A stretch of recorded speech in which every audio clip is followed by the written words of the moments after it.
Hey guys, in this video I'm going to show you how to connect 5 percenters to MetaTrader 5. First thing I want you to do is come at the top left, click on File. From this drop down, I want you to click on Open an Account. And then here where it says Add a New Company, and you need to search it up. So just type 5% online and then hit Enter. And you should find this one right here, 5% Online Limited. Click on that.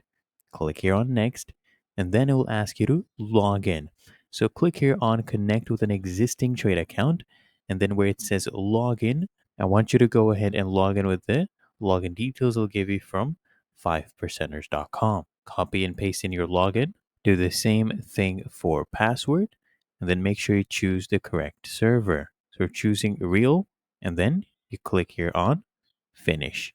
Really that easy. If you found this helpful, make sure you smash that like button and subscribe to the channel. It really helps me out as well.